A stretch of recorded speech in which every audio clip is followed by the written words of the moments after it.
안녕하세요. 저는 30대 여자로 남편과 아이와 함께 행복한 생활을 보내고 있습니다. 위기는 기회라는 말이 있고 인생은 어떻게 풀릴지 모른다고 하잖아요. 전 이런 말이 남의 얘기인 줄만 알고 살았습니다. 남편과 결혼을 하고 고생만 실컷 하던 저로서는 상상도 하기 어려운 일이 제게 일어난 것이죠. 남편을 처음 만난 것은 매장에 일을 할 때였습니다. 고등학교를 졸업하자마자 식당 일을 하던 제게 남편은 보는 것만으로도 빛이 나는 사람이었습니다. 멋들어진 양복을 입고 인근의 회사에서 일하고 있던 남편은 영어로 외국 직원들과 얘기하기도 하는 등 여러모로 저와는 다른 사람이었죠. 그래서일까요? 남편이 반년이 넘는 시간 동안 매일 식당에 찾아온 이유가 저 때문이라는 것을 전혀 눈치챌 수 없었습니다. 눈이 세차게 내리던 겨울 집에 바래다 드리겠다며 차에 태워주던 것을 계기로 서로 알아가고 친밀하게 된 지가 한참이나 지나서도 저는 이 사실을 알지 못하고 있었습니다. 학벌도 좋고 영어도 잘하던 남편은 알면 알수록 배려심도 많고 말도 재미있게 하는 사람이었고 가족을 부양하겠다는 목적으로 식당일 외에는 배운 것도 제대로 없는 저와는 여러모로 격차가 있다고 생각이 됐죠. 저는 매일같이 지켜봐 왔고 정식으로 교제하고 싶다는 남편의 고백을 받아들이게 된 이후에도 이런 생각만큼은 쉽사리 변하지 않았습니다. 남편이 일을 두고 제게 잘난 척을 한다든가 핍박을 하는 사람이 아니었음에도 마찬가지였습니다. 남편이 저와는 어울리지 않는 사람이라는 생각을 애써 묻으며 교제했었지만 시어머니를 처음 만난 자리에서 얼마나 차이가 심한지 제대로 알게 됐습니다. 예. 너 우리 영수랑 결혼하고 싶다면 혼수는 얼마 정도 생각하고 있니? 엄마, 초면에 뭐 그런 걸 물어보고 그래. 언젠 남자 여자 만나는 거 사랑하기만 하면 충분하다며. 그건 네가 뭣도 모르고 젊던 시절에나 했던 말이고. 그리고 설령 그렇다 쳐도 시모 될 사람으로서 혼수 얼마 할지도 못 물어보는 게 말이 되니? 지연이 어머님이 많이 편찮으셔서 병원비로 들어가는 돈이 더 많아. 괜히 착한 사람 돈으로 핍박하지 좀 말어. 예, 네가 대답해보거라. 설마 아니 앞으로도 CM이 묻는 말에 대답은 다 남편한테 떠넘길 생각인 건 아니지? 네, 어머니가 많이 편찮으셔서 병원비로 들어가기는 하는데 그래도 4천만 원 정도 모아둔 건 있어요. 내가 귀가 많이 안 좋긴 한가 보구나. 억이랑 천이랑 헷갈리기도 하고. 4억이라고 한 거 맞지? 4천일 리가 없지. 우리 아들이 어떤 아들인데. 죄송해요, 어머님. 제대로 들으신 거 맞아요. 4천만 원. 아이고, 4천만 원? 내 아들이랑 결혼하는데 4천만 원? 물려받은 재산 없이 밑에서부터 4천만 원 모은 사람이야. 심지어 그냥 모은 것도 아니고 아픈 가족 돌보면서. 잘난 부모 만나서 4억 모은 사람보다 훨씬 더 대단한 일 아냐? 엄마 나 결혼하는 거 인정해준다더니 왜 갑자기 또 이래? 네가 집 나가니 많이 협박질만 안 했어도 허락할 일이 있겠니? 지방대학을 나왔다고 해도 기절초풍할 판인데 고졸의 식당이라는 애를 데려와선 어휴 내가 제명에 못 살지. 제명에 못 살아. 그만 좀 해. 사람 천박하게 왜 이래? 돌아가신 아빠 보기 창피하지도 않아? 죽은 네 애비 얘기 꺼내지도 마라. 천박한 건 남자 하나 잘 물어서 팔자 필려는 전연이지. 천박하긴 내가 뭘 천박하다는 거니? 엄마나 동생이나 사람을 결혼을 무슨 거래로밖에 생각을 안 하는 사람이니까 팔자니 뭐니 소리하는 거야. 여기서 네 동생 얘기가 왜 나오니? 여튼 난 이 결혼 절대 반대니까 그렇게 알거라. 그리고 너 이렇게 내 얼굴이라도 보고 단꿈 잠깐 꾼 걸로 감지덕지하고 언감생신이라는 말이 있다. 어디 고졸 주제에 우리 귀한 아들을 넘보니? 염치가 있으면 너도 알아서 마음 접거라. 난 절대 너 며느리로 인정 못하니까. 알겠니? 시어머니가 호통치고 윽박을 질러대는 중에도 남편은 내내 절 변호해줬습니다. 그런 모습이 고맙기도 했지만 반대하는 결혼을 해야 하나 고민이 됐었죠. 나 같은 것보다 더 좋은 사람을 만나라고 말해줬지만 남편은 꼭 저여야만 한다면서 눈물을 호소하더군요. 그 말에 저도 용기를 얻을 수 있었습니다. 무엇보다 시어머니가 하는 말에 사랑하는 사람을 포기하는 건 왠지 져주는 것이나 다름없는 것 같아서 오기가 생기기도 했고요. 결국 저는 시어머니와 시누이에게 시달릴 각오를 굳히고 반대하는 결혼을 하게 됐습니다. 당분간은 집안일을 보고 배우라면서 분가도 못하게 하시던 시어머니. 남편은 무슨 말도 안 되는 소리냐고 반대했지만 제가 고집을 부려서 그러겠노라 말을 했습니다. 식당 일을 해오며 억척스럽게 굳은 일을 도맡아 해왔었으니 시어머니가 아무리 핍박을 한다고 해도 잘 해내서 인정받고야 말겠다 생각했었거든요. 그런 제 속마음을 아는 건지 모르는 건지 시어머니는 거의 저를 식모처럼 대했습니다. 남편의 동생인 시누이 또한 그런 시어머니의 성품을 빼다 박았는지 저보다 어린데도 말이나 행동을 조금도 주의하지 않았죠. 언니, 저번에 커피가 많이 달던데 설탕 좀 적당히 넣으라고 했잖아요. 저 커피는 단맛으로 즐기는 게 아니라 향으로 즐긴다고 말씀드렸던 거 기억나시죠? 앞으로 또 이러면 저 바닥에 커피 버릴지도 몰라요. 농담 아니라. 아가씨 말씀대로 설탕 넣었는데요. 티스푼으로 더도 발고 덜도 발고 딱 2숟가락. 3일 전에 남친이랑 헤어진 거 말했었는데. 연애 때야 달달한 거 치사량 섭취해도 괜찮지만 지금은 헤어졌는데도 자꾸 달달한 거 먹으면 곤란하죠. 대학을 안 다녀서 그런가? 아님 식당에서 아저씨들만 상대해서 그런가? 이런 쪽으로 영 센스가. 그러게요. 제가 아가씨 맘에 안 드는 거 보면 많이 부족한가 봐요. 알면 어떻게 해야 한다? 반성만 하지 말고 고치는 모습을 보여주셔야죠. 앞으로 제가 말 안 해드린 내용도 알아서 센스 있게 잘해보세요 좀. 식당 일 하려면 이런 센스는 기본으로 갖춰야 하는 거 아니에요? 언니 식당 종업원 일하면서 손님들 다 끊기겠다. 다들 좋게 봐주셔서 그런가 딱히 끊어지는 사람은 없네요. 남편이랑 결혼까지 잘한 거 보면 아가씨가 그 부분은 잘못 파악하신 것 같고요. 헐, 지금 설마 저 지적하신 거예요? 남친들 계속 갈아치운다고 돌려가게 한 거 맞죠? 언니 대박이다. 그런 의도로 꺼낸 말은 아닌데요. 그냥 제가 어떤 사람인지 파악하시라고요. 어떤 사람인지 엄마 통해서 진도 잘 뺐고 지금 매일매일 복습까지 하고 있거든요. 오빠가 잘해준다고 콧대가 아주 하늘을 찌르시네. 언니, 인생 끝이 결혼이 아닌 건 잘 알고 계시죠? 결혼 뒤에 모진 시집살이 겪다가 이혼한다는 결말. 제가 굳이 짚어드려야 해요? 저도 사람 일 어떻게 풀린지 모른다는 얘기에는 동의하는데 적당히 하셔도 될 것 같아요. 아마 미래에는 저나 남편이나 지금보다 훨씬 더 행복하게 잘 살 것 같으니까. 언니, 상상하는 건 사람 자유인데 정도가 좀 지나치면 정신병인 거 알죠? 오빠랑 결혼할 때 인생은 전부 다 털린 거 이제 좀 알아차리시라고요. 신우의 버릇없는 말에 저는 굳이 대답하지 않았습니다. 지들도 인간인 이상 제가 잘하는 모습을 보이면 언젠가는 인정하겠지 그런 생각을 했기 때문이었죠. 남편의 내조를 하면서도 시어머니며 시누이가 인정할 수 있도록 제 나름대로 노력을 했습니다. 원래도 손맛이 좋다 소리 듣는 편이었지만 없는 시간을 쪼개 요리 학원도 다녔고요. 남편은 요리 솜씨가 어지간한 호텔급이라면서 엄지를 치켜세울 정도로 성과가 드러났지만 시어머니와 시누이의 핍박은 여전히 그치지 않았죠. 그럴수록 전 꼬투리 괜히 잡히지 않게 더 노력했고 저를 핍박하는 말에는 날이 갈수록 무게가 줄어들고 있었습니다. 임신을 하고부터는 남편의 눈치를 보게 되니 대놓고 면박을 주는 일이 아예 사라졌습니다. 하지만 문제는 임신을 하고부터 일어나기 시작했습니다. 제가 해주는 요리를 먹고 있던 시어머니며 시누이가 어느 날부터인가 영어로 대화를 나누기 시작하더군요.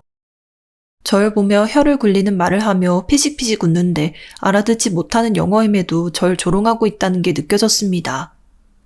이젠 하다하다 영어로 저 괴롭히시는 거예요? 대체 왜 이렇게까지 하는지 모르겠네요. 무슨 소리 하는지 모르겠구나. 나는 그냥 딸이랑 집에서 익힌 영어 좀 쓰면서 안 잊어먹으려고 한 것뿐인데 우리가 너를 왜 욕하니? 이렇게 맛난 요리도 차려주고 집안일도 열심히 하는 앤데. 맞아요 언니. 자격지심도 이 정도면 좀 지나치다. 저 어머님이랑 아가씨한테 인정받으려고 많이 노력했어요. 어떻게 해야 저 인정해 주실 건지 말씀해 주세요. 네? 설마 아니 우리가 못 알아듣는 말로 너 놀리기라도 했다는 거니? 무슨 말도 안 되는 소리라고 있어? 시어머니가 며느리 눈치 보고 쓰고 싶은 영어도 참으라는 거야? 응? 저요. 어머님 손수 만든 콩국수 좋아한다고 해서 직접 만들어드렸고요. 아가씨 숙취 때문에 골골거리는 거 해장시켜드린다고 뼈까지 직접 삶으면서 대접해드렸어요. 근데 며느리로 인정해주시기는커녕 이렇게 영어로 사람 따돌림하는 게 말이나 되냐고요. 아니라니까 언니. 무슨 사람이 이렇게 피해망상이 가득할까? 임신하면 예민해지는 거 알고 있긴 한데 적당히 해야지. 좋게 말을 해도 여전히 달라지지 않는 시어머니와 시누이. 더 참을 수 없어진 저는 하루 날을 잡아 시어머니와 시누이가 또 영어로 수덕거릴 때 대화를 녹음해뒀습니다. 남편에게 이를 들려주니 무슨 내용인지는 모르겠지만 아주 얼굴이 시뻘개지더군요. 제게는 굳이 뜻을 알 것도 없다면서 당장 집에서 나가겠다고 통보한 남편. 결국 저와 남편은 지긋지긋한 시어머니와 시누이로부터 떨어져 살게 되었습니다. 이 일이 있고 나니 한편으로는 제대로 배우지 못해 이런 일을 당했나 싶어 분한 마음이 들었습니다. 임신을 하고 있는 동안 식당 일은 어차피 할 수 없게 되었으니 영어라도 공부를 해야겠다 생각이 들었죠. 배가 점점 불러옴에도 요리를 배우는 한편 열심히 영어를 공부했습니다. 출산 하루 전날까지도 공부하던 저를 보면서 남편은 사람 참 독종이라고 혀를 내두를 정도였죠. 사실 아이를 출산할 때쯤이 됐으면 미안하다든가 어떻게 지내냐든가 소식을 물어올 법도 한데 시어머니나 시누이에게서는 단 한 번의 연락을 받을 수가 없었습니다. 어차피 상종해봐야 혈압만 오르게 할 사람들이니 차라리 잘 됐다 싶어 연락을 아예 끊은 채 지내기로 마음먹었죠. 시어머니나 시누이의 등살에 시달리다 벗어나니 매일매일이 잔잔한 호수처럼 평온했습니다. 못된 모녀의 인정을 받기 위해 쓰던 시간과 노력을 요리와 영어 공부에 쏟아부었죠. 다행스럽게도 엄마의 병이 많이 호전된 덕분에 애를 기를 때도 많이 도움을 받을 수 있었어요. 이때까지만 하더라도 제 삶에 엄청난 변화가 생길 것이라고는 전혀 생각할 수 없었습니다. 그저 하루하루를 배워가고 익혀가는 재미에 즐거워하고만 있던 저였으니까요. 변화의 계기가 된 것은 남편이 제게 통장을 내밀면서부터였습니다. 당신 식당 한번 차려보는 건 어떨까? 식당은 아무나 차리나? 통장까지 내밀면서 왜 갑자기 각 잡고 말을 해? 장모님이랑 장인어른이랑도 이미 얘기 다 끝났어. 당신 한다고 마음먹은 건 끝까지 해내는 사람이라면서 얼마 안 되는 돈이지만 보태라고 하시더라. 내가 모은 돈까지 하면 당신 식당 차리는 거 전혀 문제 없을 거야. 망하면 어떡하려고 그렇게까지 해. 식당소 당신 처음 봤을 때부터 쭉 느껴왔던 건데 어딜 내놔도 잘 먹고 잘 살 사람이 당신이야. 망할 리도 없고 망해도 괜찮으니까 한번 꼭 도전해봐. 난 당신 믿는 거 알지? 저는 못 이기는 척 남편의 말을 수락했고 엄마와 아빠의 도움을 받아가며 차린 식당을 열심히 꾸려나갔습니다. 종업원으로 일할 때와 달리 시행착오를 참 많이도 겪게 되었지만 음식이 맛있다며 즐거워해주는 손님들을 보면 절로 흥이 났죠. 남편이 신경을 써서 차려준 가게는 외국인 관광객들도 왕래가 잦은 곳이었는데 매일매일 외국 손님들을 상대하다 보니 영어가 저절로 통달이 되더군요. 그렇게 몇 년이 흐르자 가게는 한국인 손님들도 맛집이라며 매일 찾아올 정도로 유명해지고 외국인 관광객들도 지역에 놀러올 때마다 꼭 들려야 하는 명소로 성장이 있었죠. 방송국에서 촬영을 오고 지인들로부터 연락을 받게 되니 그제야 성공이 실감나기 시작하더군요. 남편을 비롯한 가족들의 도움을 받아가며 하루하루 정신없이 살았을 뿐인데 돌이켜보니 이만큼이나 왔나 싶을 정도로 많이도 걸어왔더군요. 이것만으로도 얼떨떨한 일인데 그 뒤에 닥칠 일은 더 놀라웠습니다. 예방 접종을 위해 아이를 데리고 병원에 갔다 온 뒤 가게에 들렸던 저는 시어머니와 재회를 하게 됐습니다. 네가 여긴 웬일이냐? 설마 우리 딸 상견례하는 거 깽판 치려고 찾아온 거니? 제 가게니까 제가 오는 게 당연하죠. 아가씨는 결혼하게 되셨나 봐요? 여기가 네 가게라고? 이게 못 보던 사이에 더 정신이 나갔구나. 이 큰 가게를 네가 무슨 수로 차린다고. 이 근처 임대료만 얼만데. 식당 차리고 잘 되기까지 그 일도 그렇고 엄마 아빠도 많이 도와줬어요. 그런데 어머님, 이 지역 임대료를 어떻게 다 알고 계세요? 그런 건 뭐 대단한 거라고 모를 건 또 뭐니? 오며 가며 임대 놓여진 건물들 보면 다 아는 거지. 어쨌거나 너 괜히 상견례 자리 회방할 생각 말거라. 그랬다간 아주 요절을 낼 거니까. 저 공과 사도 구분 못하는 사람 아니에요. 걱정 마시고 편하게 있다가 가세요. 시어머니를 안심시키고 가게 일을 하다 테이블을 보니 상견례 자리에 나와 있는 시누이를 볼 수 있었습니다. 맞은편에는 양복을 차려입은 외국인과 그의 부모로 보이는 사람이 있었어요. 모른 척 무시하고 테이블을 치우고 있는데 시누이가 절 콕 집어 부르더니 영어로 메뉴를 주문하더군요. 나름대로 혀를 굴리며 상견례 자리에 남자 측의 영어 실력을 뽐낼 겸 제 당황하는 모습을 보는 것이 목적인 것 같았죠. 저는 그간 갈고 닦은 영어 실력을 발휘해 시누이의 주문에 다 응대해줬습니다. 시어머니도 그렇고 시누이도 그렇고 이게 아닌데 하는 표정으로 얼떨떨해하더니 여보란 듯 더 어려운 표현들을 섞어가며 뭐라 떠벌려대더군요. 이것들이 아직도 정신을 못 차렸다 싶어 어휘나 표현이 어색한 것들을 지적해줬습니다. 유창한 영어에 놀라던 시누이와 시어머니는 상견례 자리에서 피해를 당했다는 생각 때문에 얼굴이 시뻘개지더군요. 주문을 접수하고 돌아서는데 웃음이 실실 나왔습니다. 별로 대단하지도 않은 영어 실력으로 사람을 무시하던 사람들에게 되갚아줬다는 생각에 아주 속이 후련했죠. 이 일이 있은 후 얼마 뒤 시어머니와 시누이가 가게를 찾아왔습니다. 너 영어가 아주 몰라보게 많이 늘었더구나. 공부하랴 식당 일 하랴 영어 쉽지가 않았겠어. 뭔지 용건만 간단히 말해주세요. 한창 바쁠 때라서요. 언니, 우리 그래도 한때는 같은 집에서 살면서 많이 살가웠잖아. 여기서 보니까 장사도 잘 되고 명수라고 나름 유명하던데 우리 돈 좀 빌려주면 안 될까? 살가웠다뇨? 살다 그런 해괴한 소리는 처음 듣네요. 그리고 넉넉하실 분들이 왜 저한테 아쉬운 소리를 하세요? 그 상견례 한다는 집안이 제법 잘 살거든. 그래서 격식 맞춘다고 무리하고 집 팔아서 카페 차리고 그러다 보니까 좀 형편이 많이 안 좋게 됐구나. 너한테 면목은 없지만 지금 카페 운영이 어려워서 그런데 좀 도와줄 수 없겠니? 그런 사정이 있는 줄은 몰랐네요.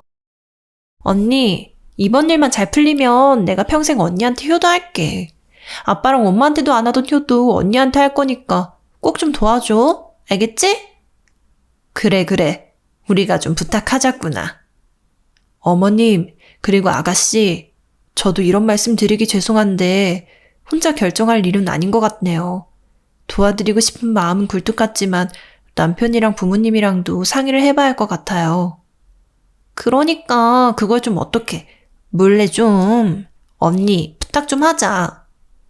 내가 네 시엠이다. 이렇게 힘들게 부탁하는데 대답이 고작 그것밖에 안 되니? 엄마, 가만히 좀 있어봐. 어디 시애미가 아쉬운 소리를 하게 만들고 있어? 누구 덕분에 팔 잡혀서 이만한 성공 거뒀는데 염치도 없이 상의를 해보겠다니 지금 그게 할 소리냐? 생각해보니까 상의하겠다는 말은 취소해야 할 것 같네요. 남편이나 부모님 거칠 것도 없이 그냥 못 도와드리겠네요. 뭐? 지금 뭐라고? 못 도와주겠다고? 시애미를? 언니, 이러지 말자. 제발, 나 결혼할 때까지만이라도 도와줘, 응? 그럼 내가 남편 돈을 빼돌리든지 어떻게 해서든 빚 다 갚을게. 더 할 말 없으니까 나가세요. 경찰 부르기 전에. 너가 우리한테 이럴 순 없다. 이럴 순 없다고!